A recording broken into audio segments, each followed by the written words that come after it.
এই সিরিজ যেটা খেলবো আমরা, এটা কিন্তু আমাদের টেস্ট চ্যাম্পিয়নশিপের অংশ।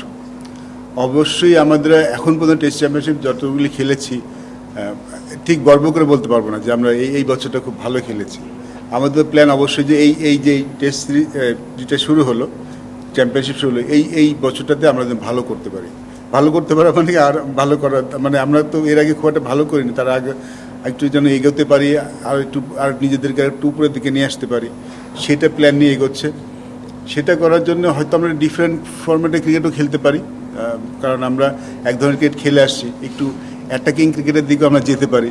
দেখেছেন আপনার একজন নতুন ওপেনার কিন্তু আমরা নিয়েছি যে এই দলে, সেটা কিন্তু অনেকটা পরিকল্পনার অংশ। ইটস নট দ্যাট যে এখনই শুরু হবে, বাট এটা লং টার্ম পরিকল্পনার অংশ হিসাবে কিন্তু এসছে। আমার মনে হয় যে আমরা আমি এর আগে বলেছি, মেনশন করেছি যে আমাদের বোলিং সাইডটা ইজ ওকে। আমার মনে হয় বোলিং সাইডটা এখন বাংলাদেশের 20টা উইকেট নেওয়ার মতো সামর্থ্য আছে, যেটা আগে অতটা ছিল না। আগে ভালো বলার ছিল, কিন্তু এখন মানে আমরা নিয়মিতভাবে 20টা উইকেট নিতে পারি।